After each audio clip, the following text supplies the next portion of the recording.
Tracy presenta el programa Fénix. La psicología del logro.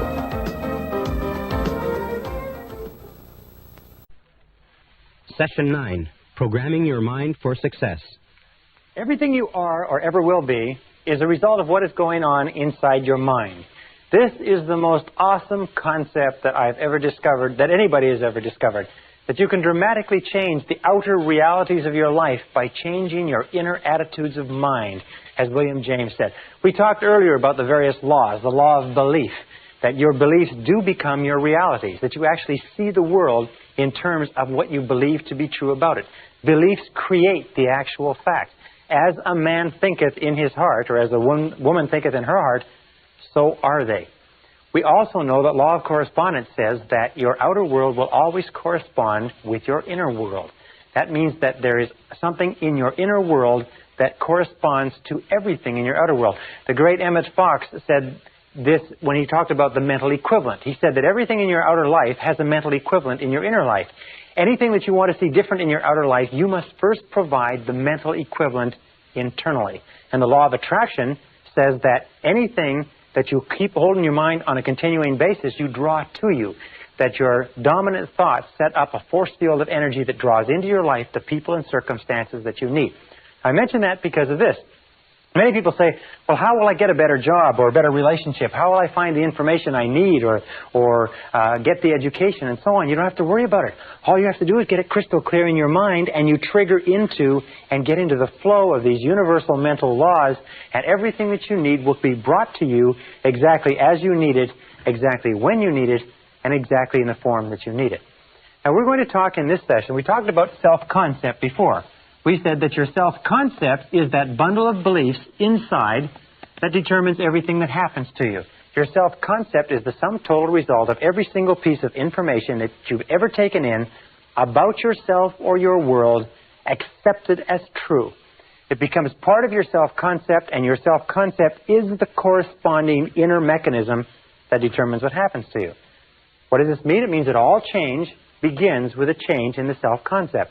All change begins by you taking in new information that changes your beliefs. Now, beliefs are the hardest of all things to change because we defend them so vigorously. We have to be willing to give up some of our self-limiting beliefs. We have to be willing to look at our beliefs honestly. Remember, we talked about self-knowledge. You have to be willing to look at our beliefs honestly and say, do these beliefs serve me? Is this what I want to be? Is this what I want to do? Is this the best that I can have? And you begin to question your beliefs and change your self-concept by taking in new information that develops a new self-concept. And that brings us to a concept called the psychology of becoming. The psychology of becoming says that each one of us is in a continuous state of growth and change. That your self-concepts and your beliefs are changing all the time. For instance, when you were a child, you believed one set of things about the adult world. When you were a teenager, another. When you were in your early 20s, you believed another. And as we grow and evolve, we change our beliefs and our self-concept. We change our self-image. We change the way we see the world. So we're in this process of becoming all the time. It's going on. It's almost like this. It's like a tumbleweed.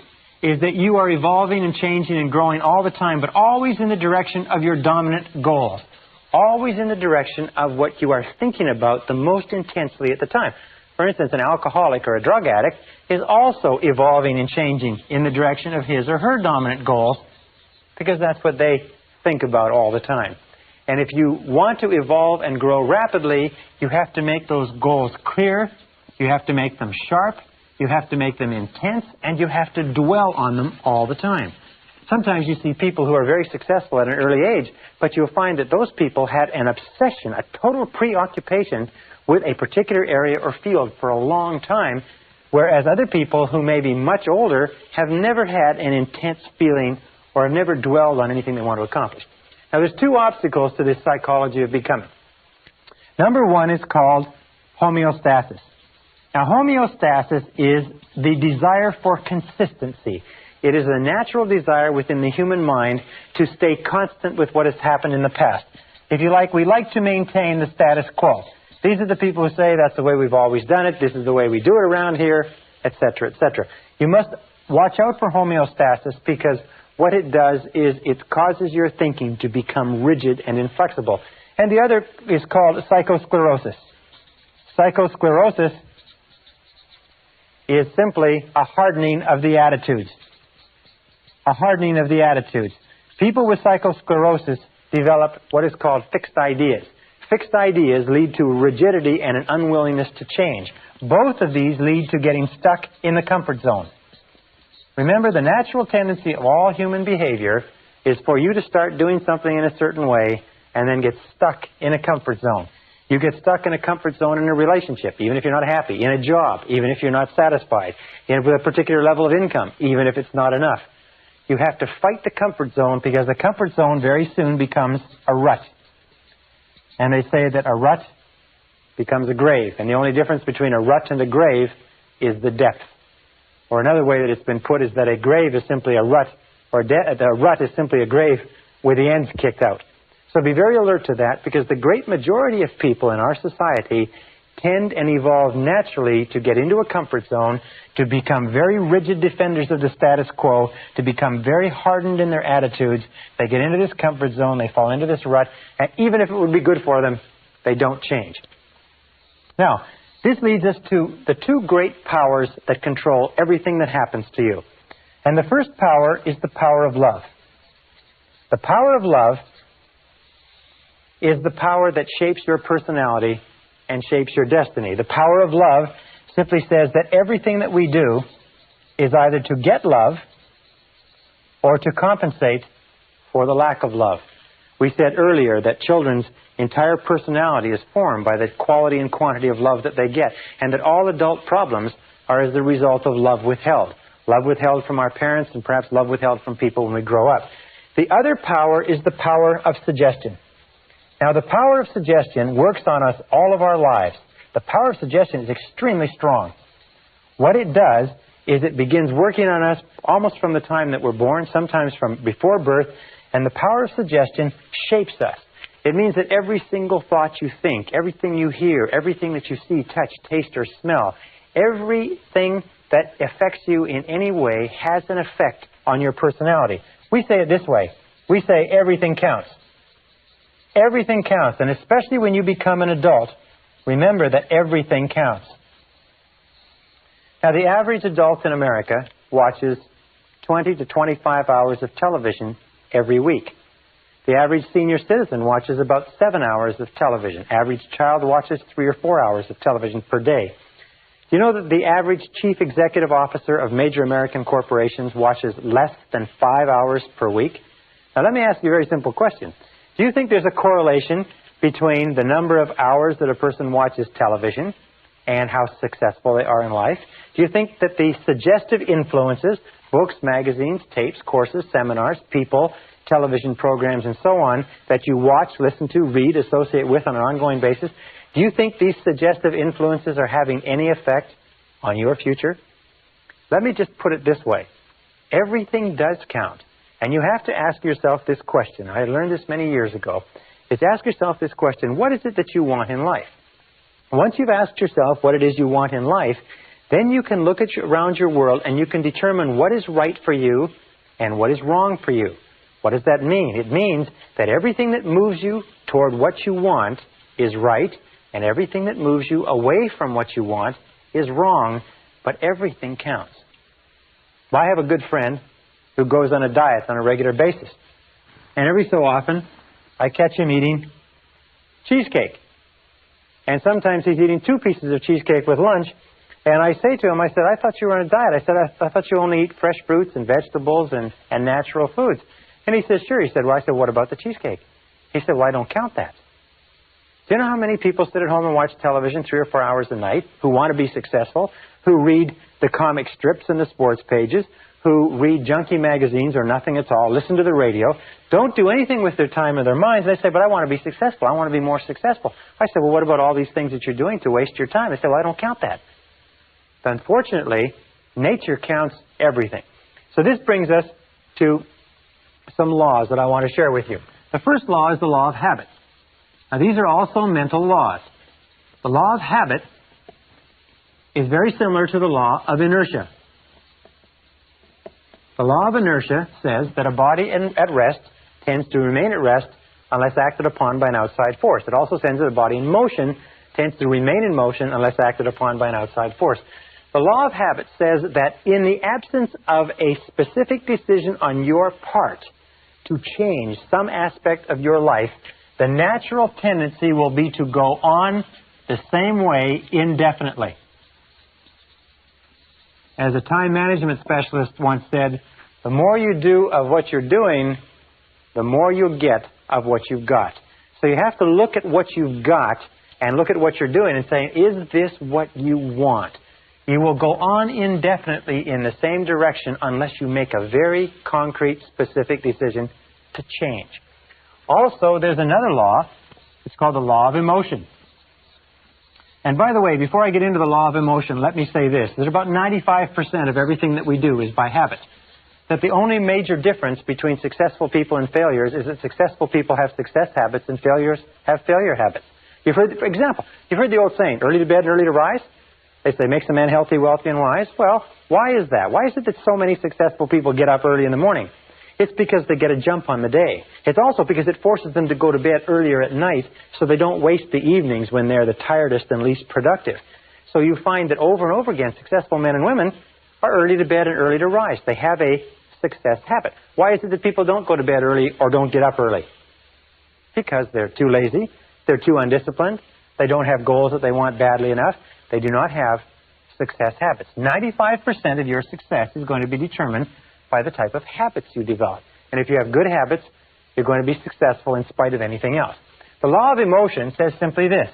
It says that every decision that you make is based on emotion.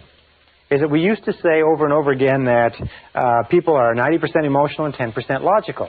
Well, one of the great discoveries that I've made in the course of my research is the discovery that we are 100% emotional. That we're not even 99% emotional. Every single decision we make is an emotional decision. If somebody says, well, it's the logical thing to do, what it simply means is they have more emotion invested in that, even though it sounds logical. The law of emotion says that every decision that we make is emotional, and it says this. It says that stronger emotion will dominate a weaker emotion. Stronger emotion dominates a weaker emotion. So whichever emotion is stronger will be the dominant emotion and will determine what you do. All action is determined by the emotion that is predominant at the time. And with whatever the stronger emotion, if it is fear, fear will determine what you do. If it is desire, desire will determine what you do. The two major emotions that wrestle within us all the time are fear versus desire. World championship goes on over and over again. Your fears that hold you back, your desires that propel you forward. Now, how do you turn this equation so that your desires win? It's very simple. You use the law of concentration, and you think about what you want all the time. You dwell on what you want all the time. You keep your mind fixed on your desires. You become totally preoccupied with what you want, and as we said before, your fears have a tendency to dwindle. But whichever thing you think about, if you think about your fears or you think about your desires, whichever one you think about, by the law of emotion is going to determine your actions, and your actions will determine your outcomes. This brings us to another law, which is called the law of expression. And this law of expression is very interesting.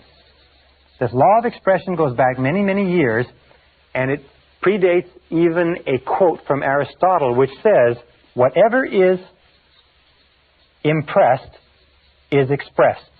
Whatever is impressed is expressed.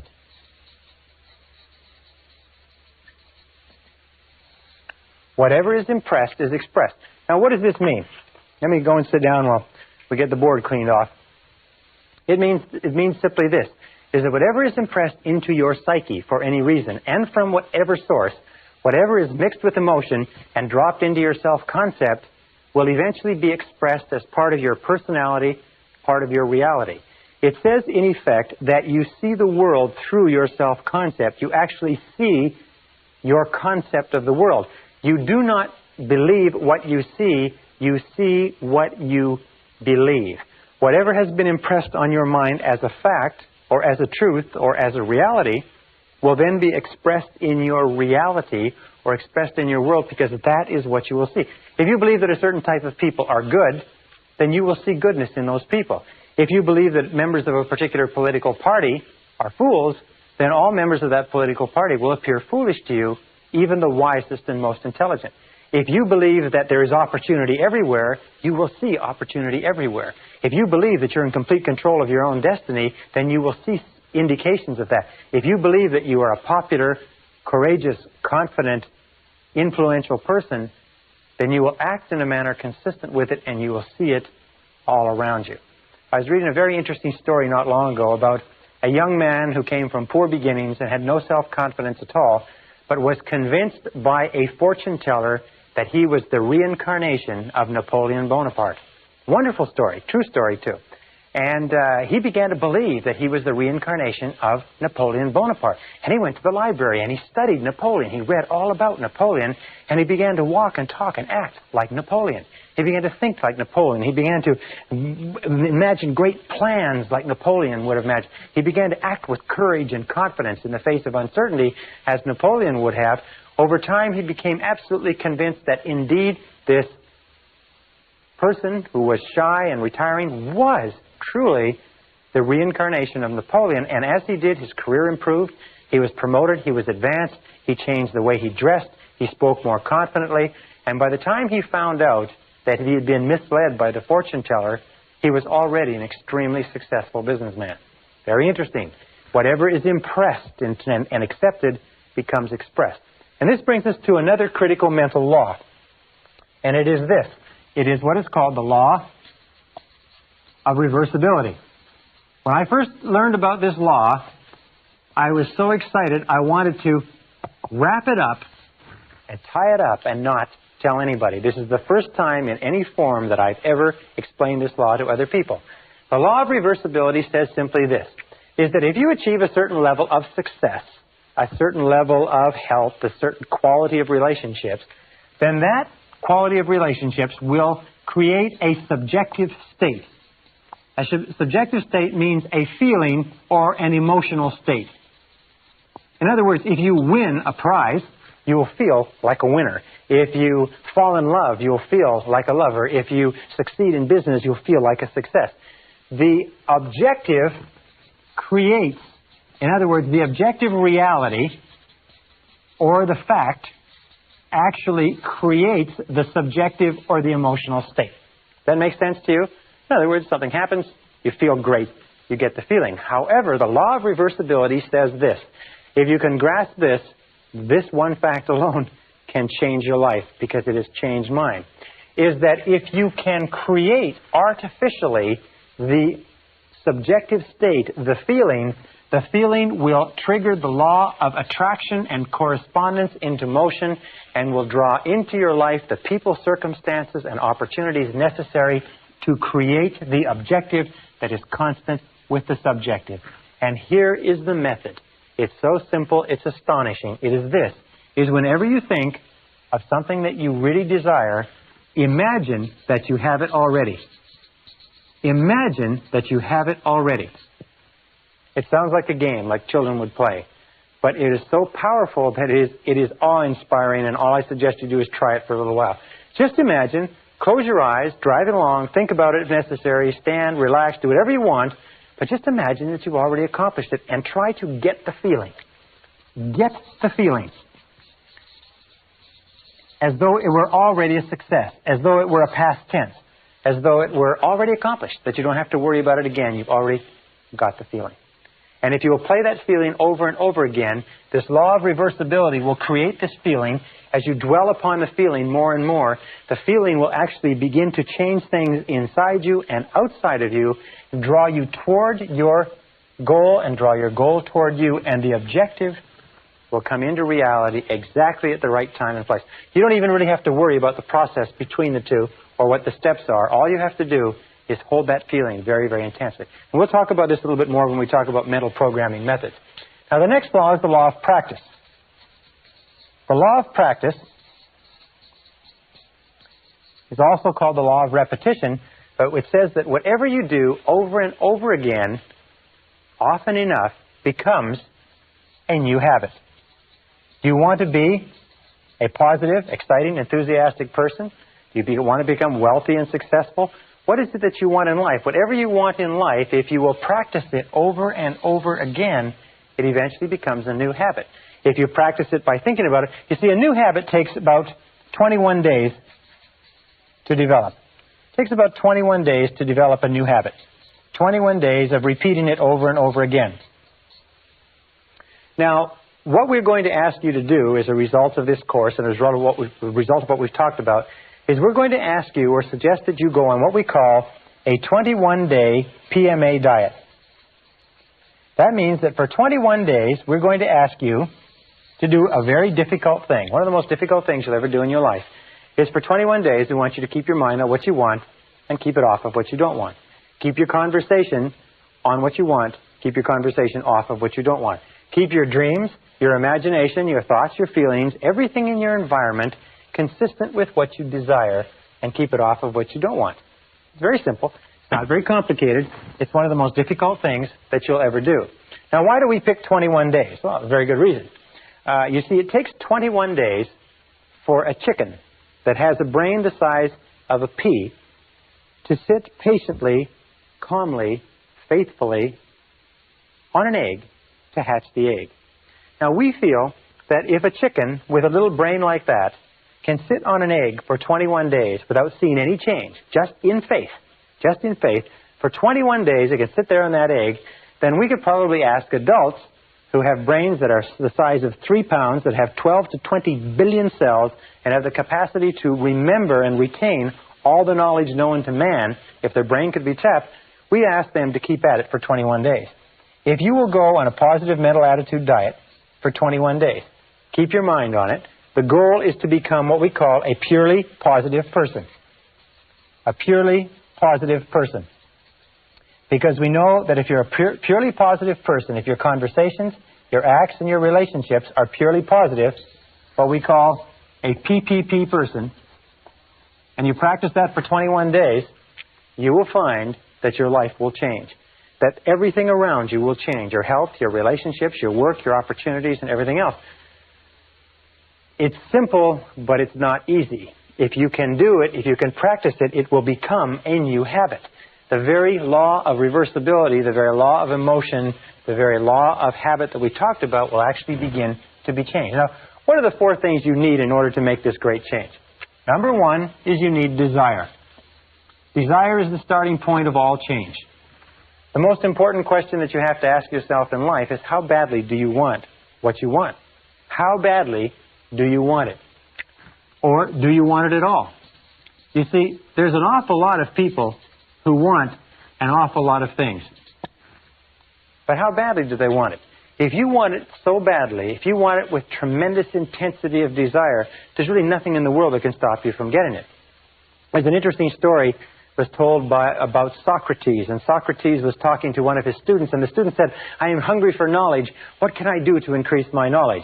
And Socrates said, knowledge is something that is readily available and easy to get if you want it bad enough. He said, I'm sure I want it badly enough. And Socrates said, come with me. And he walked him offshore into the ocean, and walked him offshore into the Aegean Sea. And they got about 3 or 4 feet, and Socrates, a very, very strong man, grabbed the young man and put his head under the water. And the young man began to struggle and struggle and struggle, and finally became incredibly frantic, and finally brought him up. And he said, now what did you want while you were under the water? And he said, all I wanted was air. He said, all I could think of in the whole world was air. He said, when you want knowledge with the same intensity that you wanted that oxygen, you will get all the knowledge that you could desire. And when you want anything with great intensity, if you have the desire, you'll get it. Now, the second step is decision. Over and over again, where I travel, I find that the major change in a person's life begins when they make a decision. I also find that the great majority of people are incredibly indecisive. Is that they're very reluctant to make decisions to cut off their options. They are very, very reluctant to make a commitment of any kind. And in not making a commitment, they just drift. They unfortunately condemn themselves to living by the law of accident. So the next step is to make a decision, a very clear, unequivocal decision, is that this is what you want, and you are willing to pay the price to get it. There's a very interesting little book called The Ultimate Secret by Michael Hernacki, and he said that the key to success, after he studied many, many successful people, says the key to success is simply this, is be willing to do whatever is necessary. Be willing to do whatever is necessary. Be willing to do whatever is necessary. That means once you've made the decision, be willing to go the extra mile. Be willing to do whatever is necessary. And the interesting thing is that you won't ever have to do everything that's necessary, but you must be willing to do it. And it's that unequivocal decision, that do or die, that complete, total, 100% commitment that makes all the difference in your success. Most people are unwilling to make the commitment. And if they do make the commitment, they hold themselves back. They say, I want it, but I'm not willing to do this, or I won't do that, or I won't move, I won't go back to school, I can't sacrifice this, and so on. I've spoken to many parents, for instance, who have undergone great sacrifices so that the mother can stay home with the young children during their first 3 to 5 years. And people say, well, you're crazy, you need the money, you can't take trips, you don't have enough money to pay bills when you're not one of two people working. They say yes, but our decision is to give our children the finest grounding and the finest emotional basis possible. And we feel that the way to do it is for the mother to be home with the children. So they are willing to make the sacrifices. And of course, everybody has to make the decisions with regard to what sacrifices they want to make. The third is determination. Determination means to back your plan with, if you like, iron willpower. Again, every single study that I've looked at, and I've spent, in the course of my lifetime, I've spent almost 30,000 hours studying the subject of personal and corporate success, is that iron willpower is absolutely critical. Determination, the willingness to stick in when the going gets tough, the willingness to persist in the face of adversity. That kind of determination is absolutely critical to developing the new habit patterns of thought that will guarantee your success. And finally, discipline. This is my big favorite. It's usually the only place in this course where I mention this, but discipline is the master key to riches. Discipline is the master key to riches.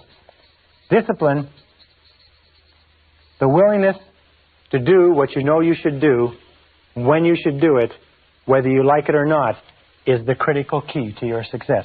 Why is it that people fail in life? It's no miracle. It's no mystery. The reason people fail in life is that they're not willing to do whatever is necessary. They're not willing to pay the price.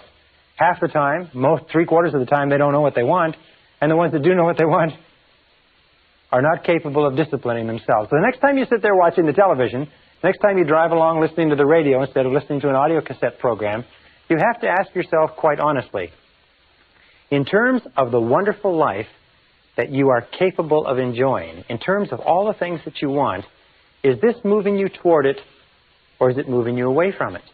Because the truth of the matter is that everything that does not move you towards your goal moves you away from your goal. That nothing is neutral. That everything counts. That the sands of time are running. The clock, the meter is going right now. A very good friend of mine said, remember, this life is not a rehearsal for anything else. This is the real one. And the question you have to ask yourself is, are you serious about being and having and doing everything that's possible for you? If you're going a 21-day mental attitude diet, a PMA diet, if you will keep your thoughts on what you want for 21 days, if you'll practice the law, develop new habits, practice repetition over and over again, practice the law of reversibility, and visualize and imagine yourself as the person you want to be, and practice the law of expression, that whatever is impressed on your mind will be expressed in your reality, you will see dramatic changes start to take place in your life, and sometimes far faster than you can currently imagine. Believe me, I know I have tried and practiced everything that I recommend to you. Thousands of my graduates have done it, and the results they have accomplished have been stupendous. They will be stupendous for you, too, and we'll talk about more of that in the next module.